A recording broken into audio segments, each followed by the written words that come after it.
Nessa etapa dos nossos estudos sobre as profecias, eventualmente nós estaremos lançando mão de informações também psicografadas, de informações também obtidas de vias não mentais ou históricas.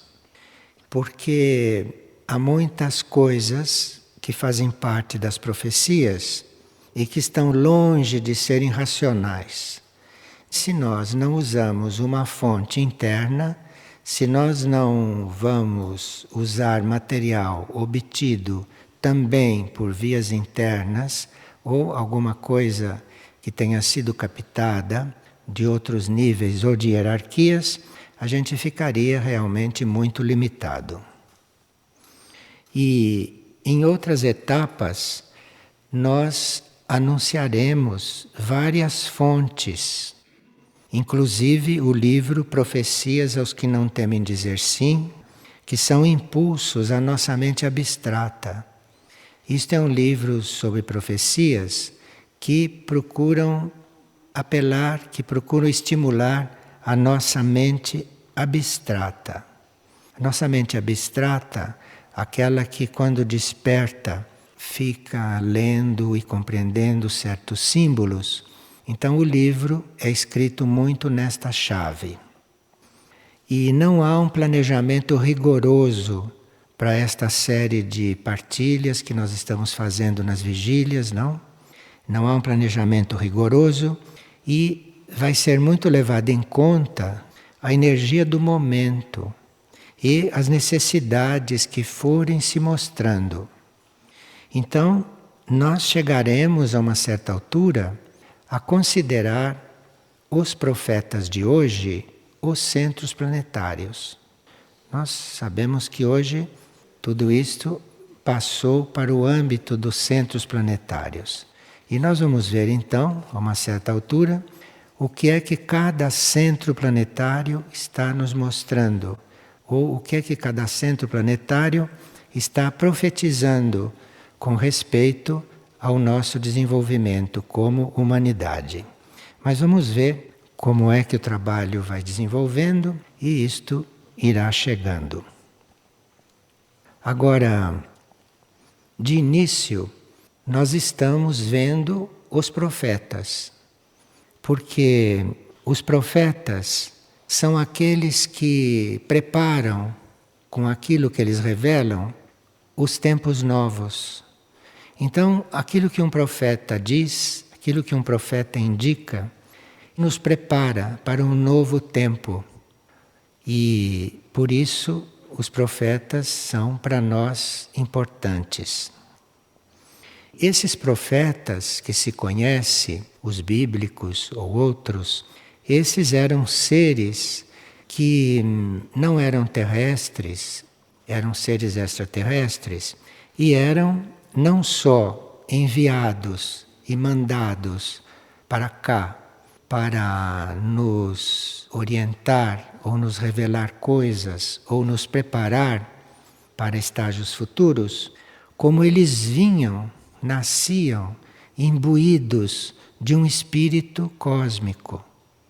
Um profeta verdadeiro desses bíblicos não são pessoas normais, não são seres desta terra e já vem imbuído com um espírito cósmico naquele grau suficiente que os terrestres, que a humanidade possa suportar.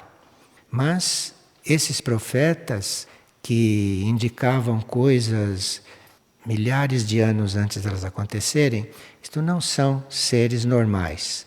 Eles estão imbuídos de um conhecimento que vem da mente cósmica, um conhecimento que vem de uma mente maior.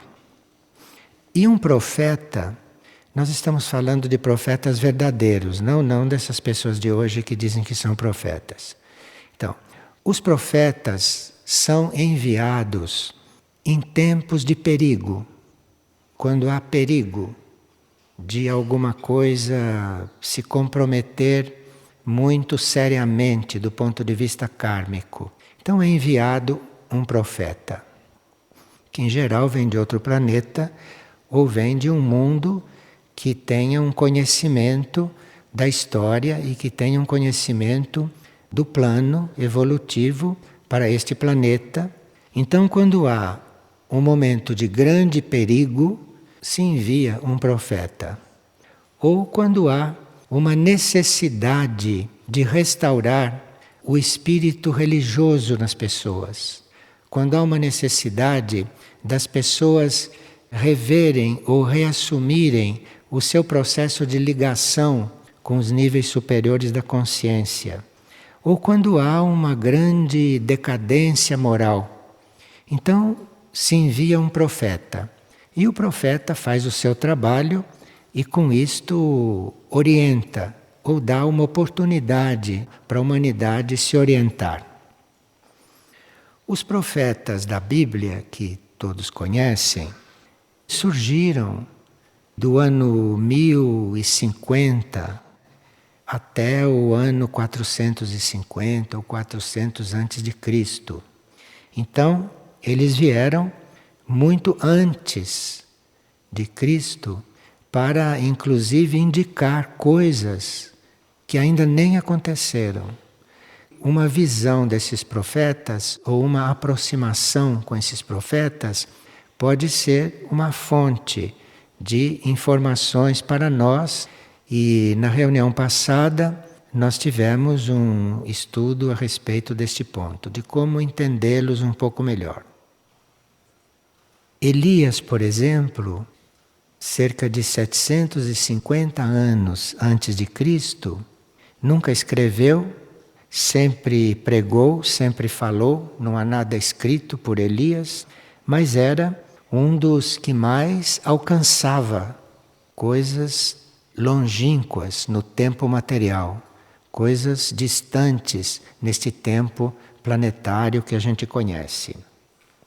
Agora, um verdadeiro profeta, ele é sempre independente de uma autoridade civil, ou ele é independente desta linhagem sacerdotal. Ele não precisa ser sacerdote para ser profeta, e ele é independente de qualquer autoridade que se tenha que dar a ele. Porque ele, na sua forma de expressar e na sua forma de ser, principalmente na sua forma de ser, está nos demonstrando a pureza daquilo que ele diz. Então, não se acredita num profeta porque ele fala bem, ou não se acredita num profeta porque ele está falando coisas interessantes. Os profetas penetram e vão a fundo por causa da pureza de vida que eles demonstravam.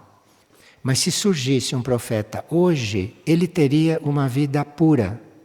E é a vida pura dele, totalmente evidente, totalmente descoberta e indiscutível, é isto que dá ao povo, é isto que dá à humanidade a crença por aquilo que está sendo dito. Então, um verdadeiro profeta não conta somente com o que ele está transmitindo.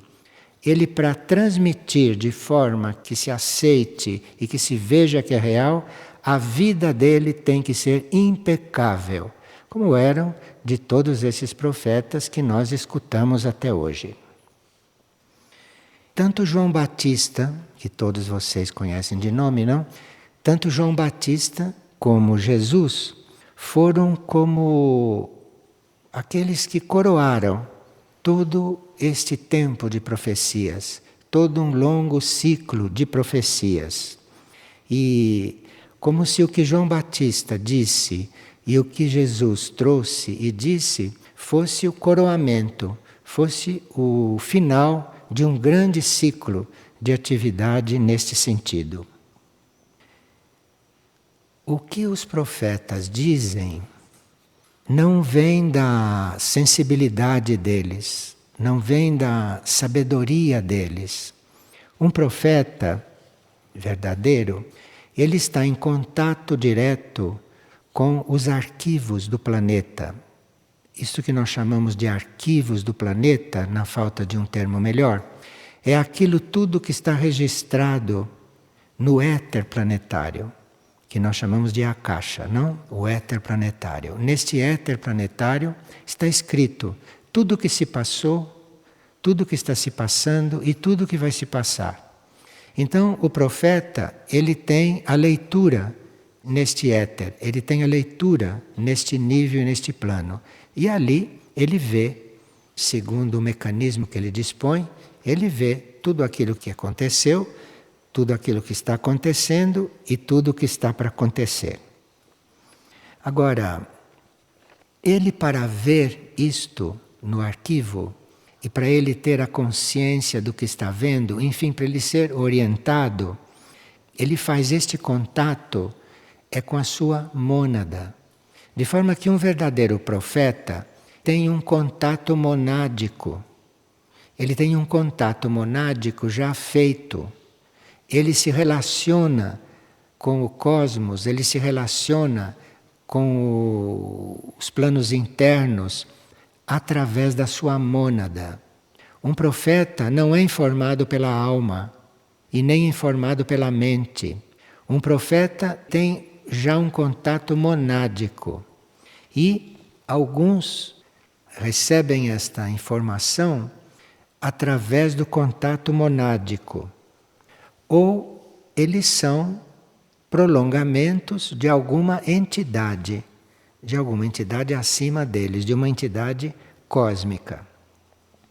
Esses que vão além da mônada própria, esses que recebem não apenas da sua mônada, mas que recebem de uma entidade cósmica, ou que recebem do plano cósmico e não do seu plano monádico, estes são chamados os profetas maiores. Então, um profeta maior não é aquele que vai buscar a informação na sua mônada. A sua mônada é instruída por uma entidade cósmica, então isto é um profeta maior. E aqueles que vão buscar estas profecias na própria mônada, aqueles que têm um contato com a própria mônada, mas não a mônada coligada com uma entidade cósmica, esses que são contatados com a própria mônada, estes são os profetas menores, são chamados profetas menores. Mas, para nós considerarmos um profeta, ele tem que ter o contato monádico e a da sua mônada, no mínimo, que ele deve estar recebendo o que ele transmite. Esses profetas têm a sua individualidade, eles como indivíduo estão permanentemente polarizados nos mundos espirituais e nos mundos incorpóreos. Um verdadeiro profeta está aqui aparentemente, mas a polarização dele não é aqui. E a polarização dele é nos mundos incorpóreos, nos mundos imateriais. E é apenas uma pequena fração de um profeta que está encarnada aqui, que está consciente aqui. De forma que um profeta tem um temperamento completamente estranho para todos nós. Porque ele, a maior parte dele não está aqui. A maior parte dele vive lá nos planos imateriais. Vive nos planos onde ele vê. Vive nos planos com os quais ele contata. Elias, que é um típico grande profeta, não? Típico profeta maior. Elias, mais ou menos 760 anos antes de Cristo, era um que reconhecidamente era compenetrado por esta força cósmica e por esta energia. Tanto assim que ele conseguiu fazer com que alguém que já estava entrando no mundo dos desencarnados, que ele voltasse, que ele fosse trazido de volta. É um poder que vai muito além desses planos onde nós temos a nossa vida material. Para Elias ter trazido de volta alguém que já estava no limite, que já estava traspassando, precisa que a sua ação, que o seu poder vá muito além do poder que nós temos sobre as forças materiais daqui. os corpos de um profeta têm uma preparação especial. Não é um corpo como o nosso. Ele tem partículas, ele tem substâncias que nele foram introduzidas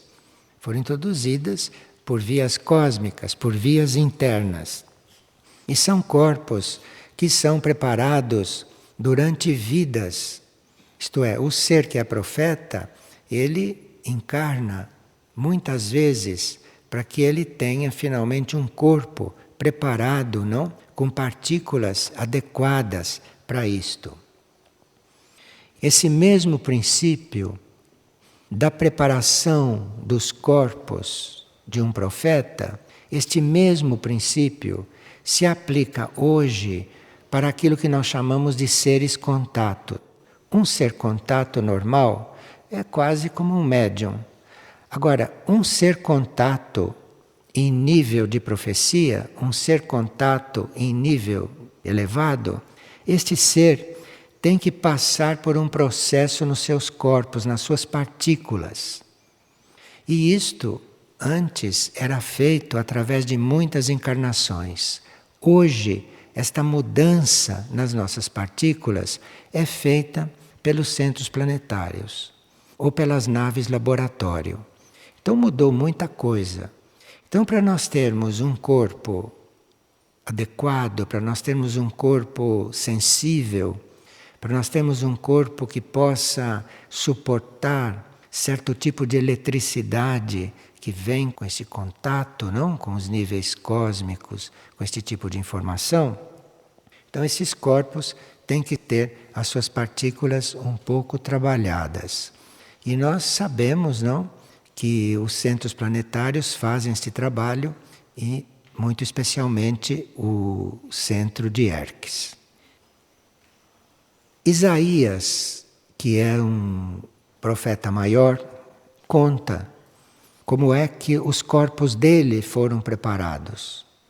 Como é que os corpos dele foram levados ao ponto de poder receber e transmitir uma profecia. E Isaías descreve isto de uma maneira simbólica. Isaías diz que voou para ele um serafim, e que esse serafim trazia na mão uma brasa viva. E o serafim pegou aquela brasa viva e tocou a boca de Isaías com aquela brasa. E o serafim disse a ele: eis que esta brasa tocou os teus lábios e será tirada a tua iniquidade e serão expiados todos os teus pecados. Que de uma forma simbólica para nós, né? Mas para ele foi muito real, como que Isaías foi queimado no próprio plano etérico, para que toda a boca que ia expressar as profecias, toda a boca que ia fazer este trabalho de profetizar, fosse purificada. E isto foi um serafim, segundo ele. Então, não só Isaías, mas como qualquer profeta, tem que passar por uma purificação, inclusive física. Porque a boca, no plano físico, é que representa esta transmissão da mensagem viva. Então, um profeta tem que estar com o corpo muito mais afinado do que o nosso. O centro de Erques tem hierarquias que fazem esse trabalho. Ou tem naves que emitem esta irradiação e que preparam os corpos para isso. Mas, para isto tudo, é necessário que a hierarquia, ou uma hierarquia do centro planetário, trabalhe o indivíduo. Então, existe uma hierarquia encarregada no centro planetário para elevar essas partículas para que o indivíduo se torne um mensageiro, para que o indivíduo se torne um meio de comunicação mais adequado, um meio de comunicação mais puro e menos contaminado, para ele não contaminar aquilo que ele vai recebendo e que vai passando para nós contaminado. Quando um centro planetário está cuidando da formação ou cuidando do desenvolvimento de um ser contato, de um ser para ser contato, porque hoje nós não dizemos mais profetas, hoje nós temos os seres contato, os seres que fazem um contato e esses são preparados pelos centros planetários. Dos profetas maiores, nós conhecemos Isaías, Jeremias, o livro das Lamentações, que é considerado um livro profético, Baruque, Ezequiel e Daniel. E estes são referências para nós. Não só referências como vida, não só referências como seres e como viviam, que é essencial, como também por aquilo que legaram, por aquilo que nos deixaram. E depois conhece-se vários profetas menores. Profetas menores, isto é, aqueles que no passado colheram, captaram coisas no seu próprio plano monádico. Tomando como referência um código que foi encontrado de forma que a gente possa ler a Bíblia de uma forma diferente, que a gente possa ler a Bíblia de uma forma, não digo científica, mas quase matemática.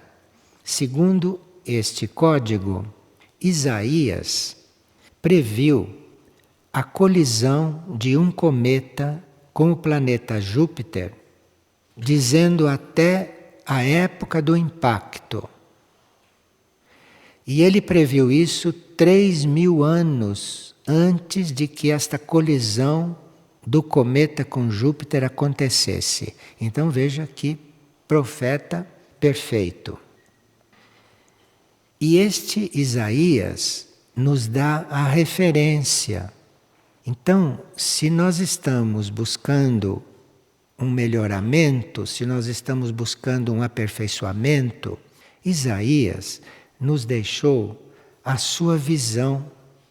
Então veja que Isaías, apesar de ver com 3.000 anos de antecedência um cometa que vai bater em Júpiter, veja como ele se refere. Ele diz que ele ouviu da mente única, ele ouviu do Senhor o seguinte: eu sou o Senhor, não existe outro além de mim. Eu formo a luz e crio as trevas. Eu faço a paz e crio o mal. Eu, o Senhor, faço todas as coisas. Então Isaías se colocava sob esse Senhor. Então veja, um profeta daquele nível, não é, nos diz que ouviu isto de um nível superior ao dele. Então se vê como existe humildade. Como existe humildade. Um Isaías que diz que há algo acima dele que faz tudo. E que sabe tudo. E que cria o bem, cria o mal. Quando ele diz que Deus cria o bem e que Deus cria o mal, ele está mostrando o nível dele. O nível em que ele está vendo isto. Porque para nós todos Deus é só coisas boas, né? E o mal é do demônio.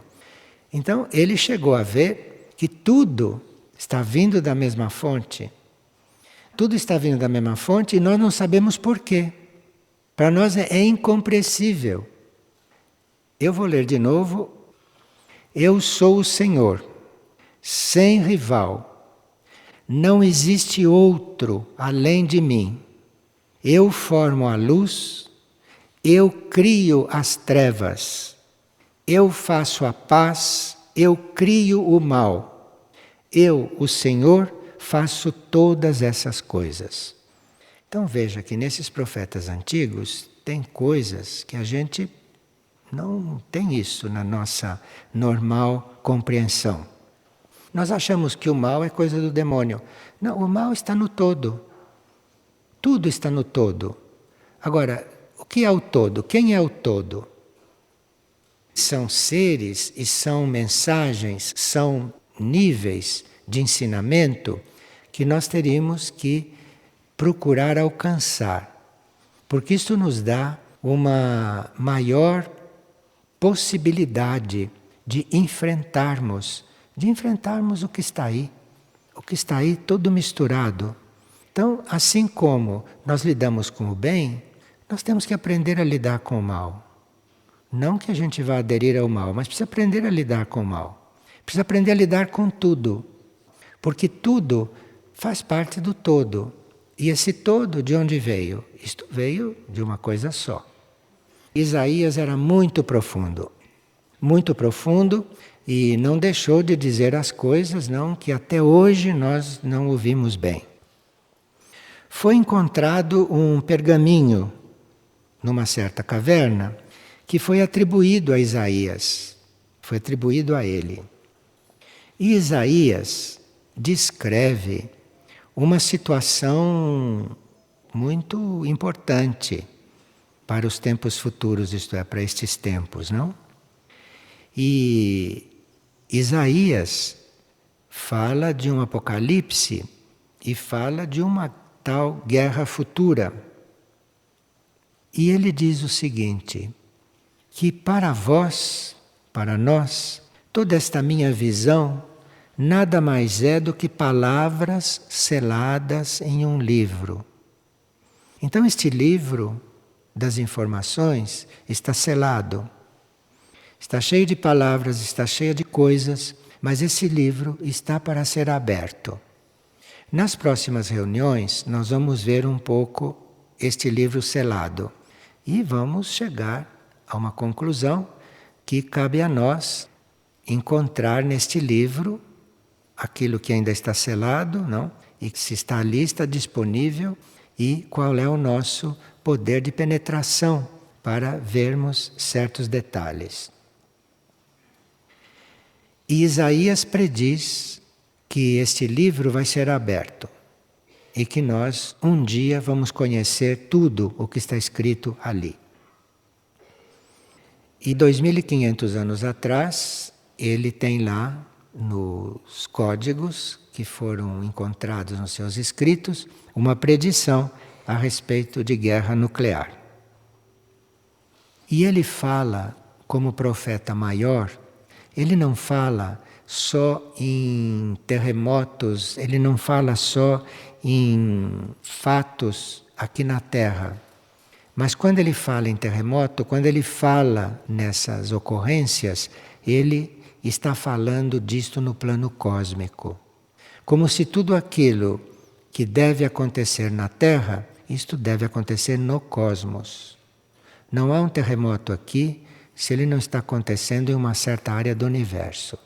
Então Isaías, como profeta maior, ele diz que tudo isto, que é o Apocalipse aqui, que em parte nós estamos vivendo e em parte nós ainda não começamos a viver, porque em parte ainda não aconteceu, que isto não é um fato terrestre apenas.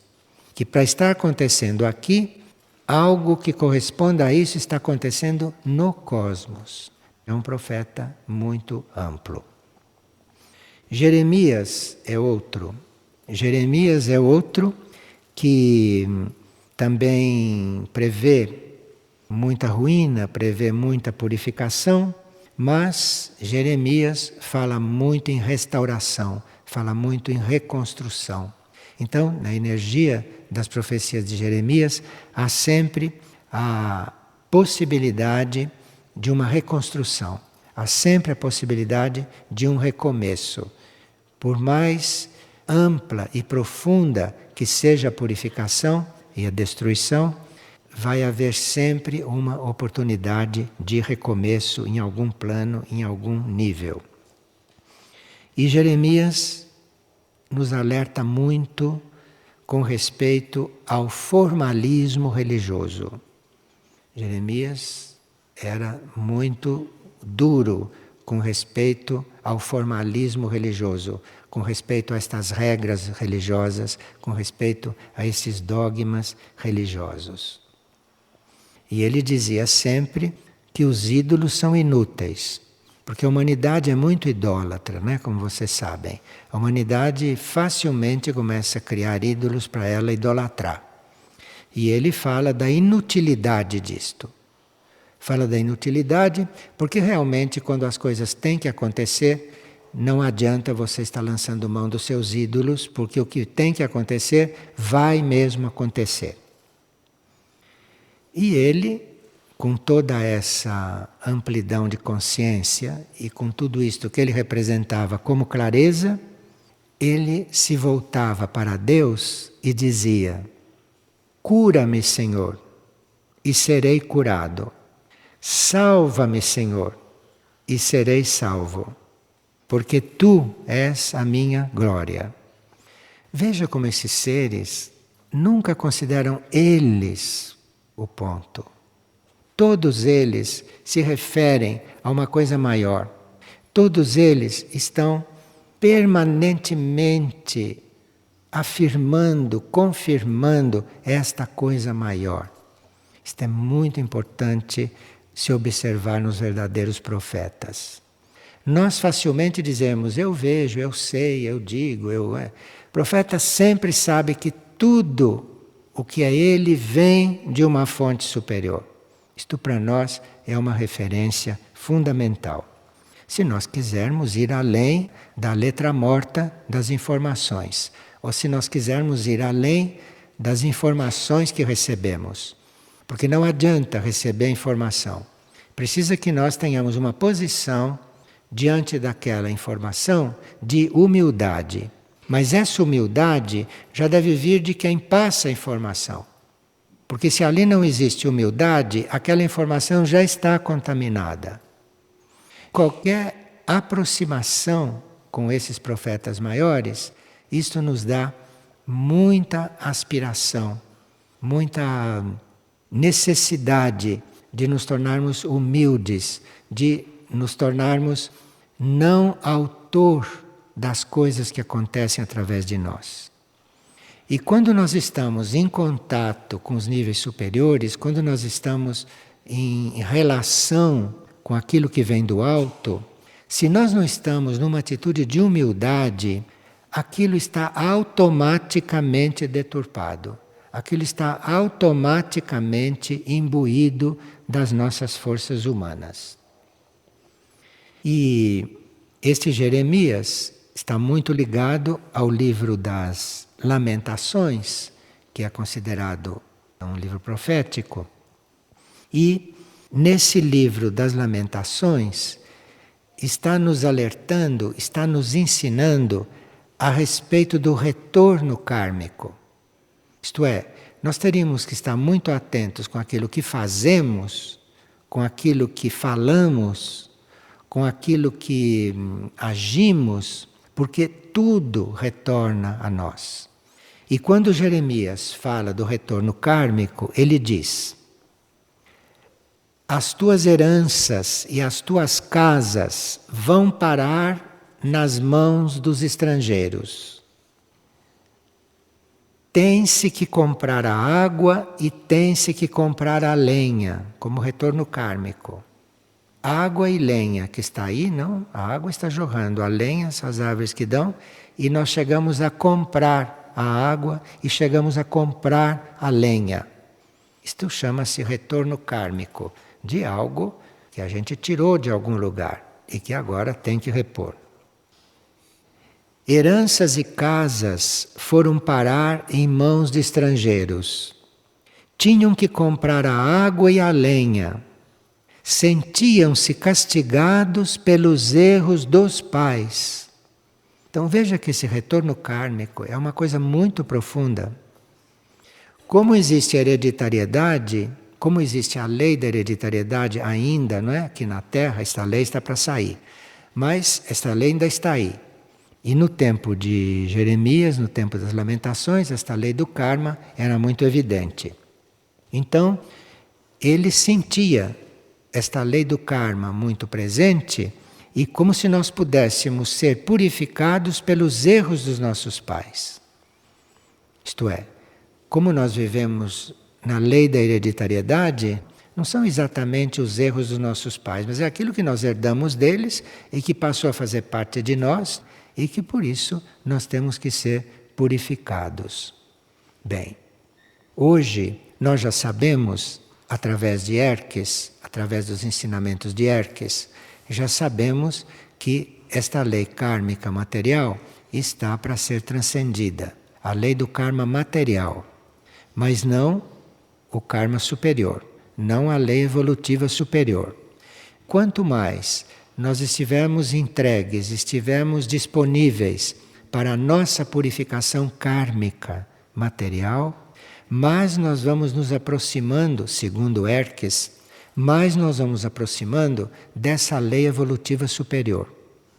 E talvez seja por isso que vai haver também uma purificação global. Uma purificação global porque a humanidade toda poderá chegar num certo nível de purificação, para que aí se possa transcender ou evoluir dentro desta lei da hereditariedade, que não corresponde mais nem à consciência planetária e não corresponde mais nem a certas almas, que não tem por que estar sendo purificadas pelos erros dos pais.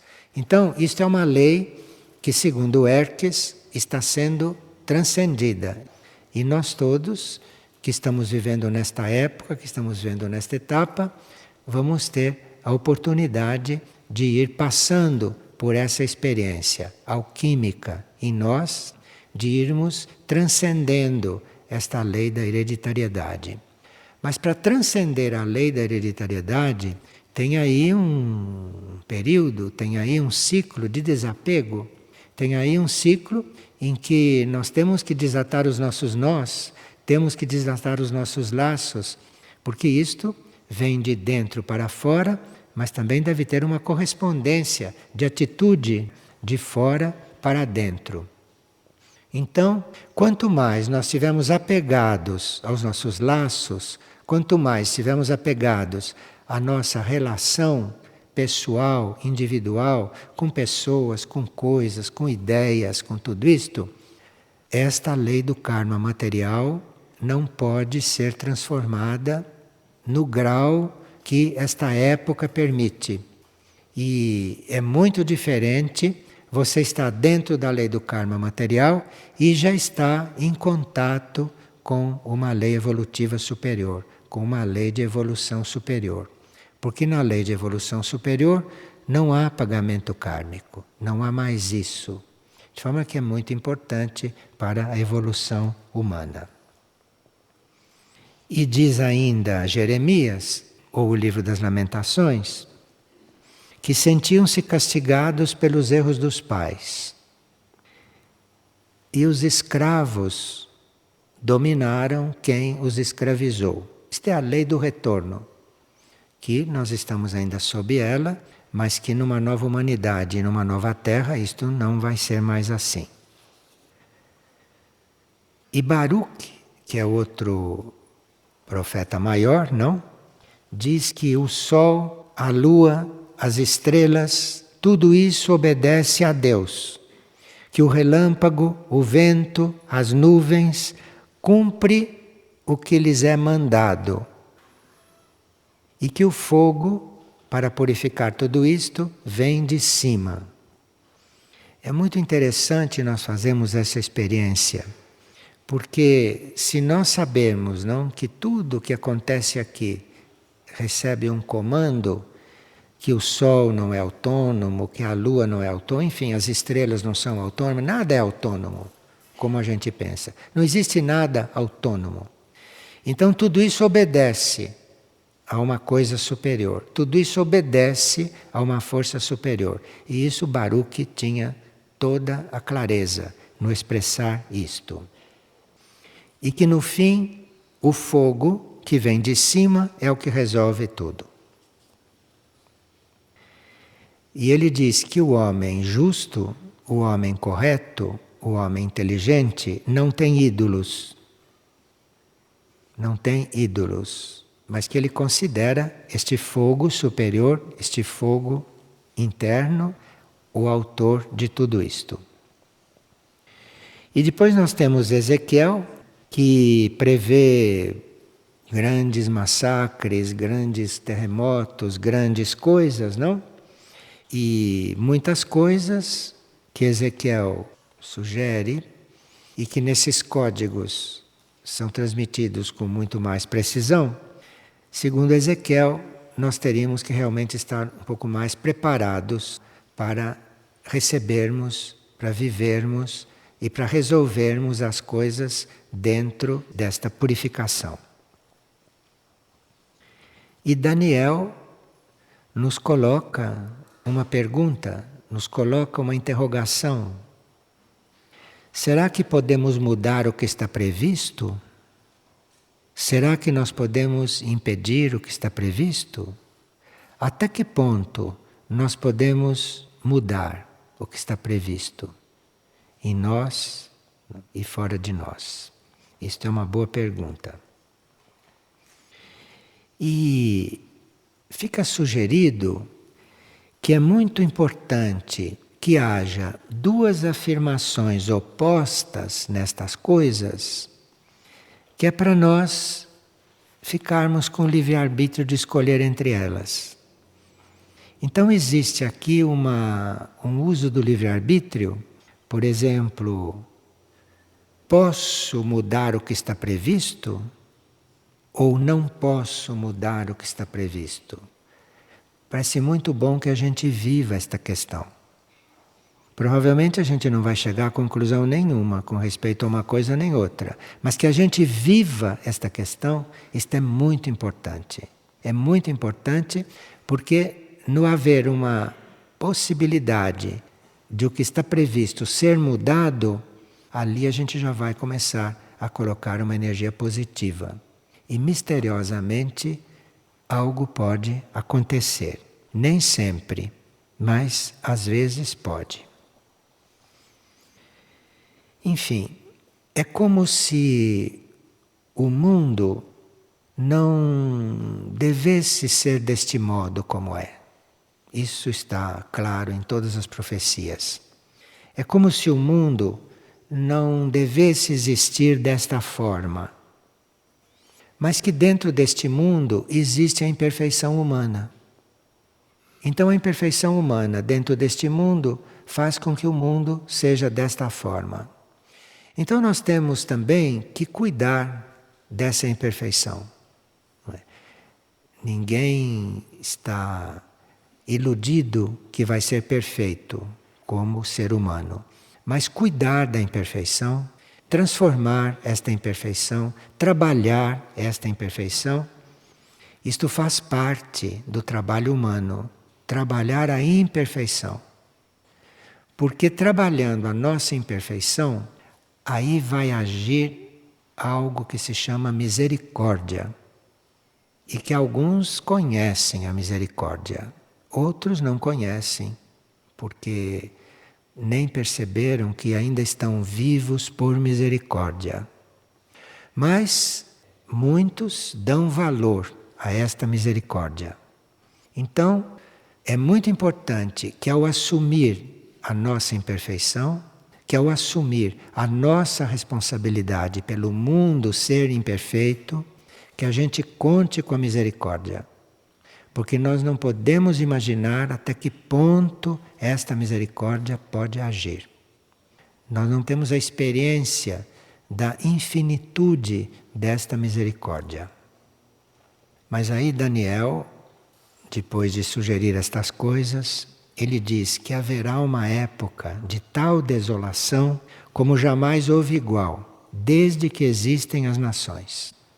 Bem, nós temos que estar preparados, não temos que estar iludidos, não temos que estar pessimistas, não tem por que ser pessimistas, temos que estar preparados, porque estando preparados para entregar-nos a uma força maior, estando preparados para servir no quadro que se apresentar, não?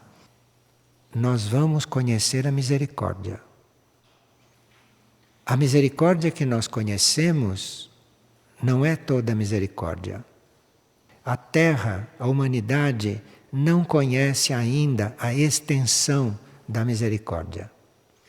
Não importa que a gente tenha uma notícia, tenha uma informação do que está para acontecer. Isto não deve nos assustar.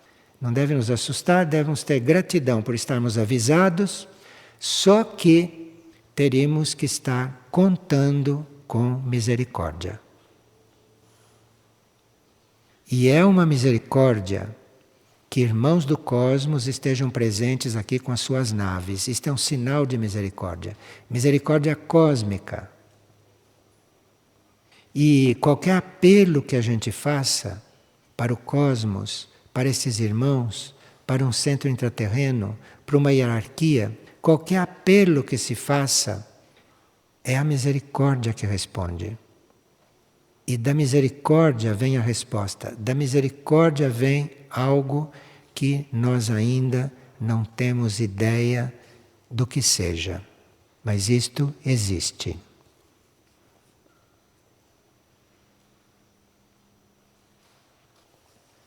Como se de um lado nós tivéssemos que ter a palavra orgulho, que é algo que vai nos acompanhar até o fim. E do outro lado a palavra misericórdia. E com essas duas energias nós podemos trabalhar. Procurar transformar o nosso orgulho e nos abrir para a misericórdia.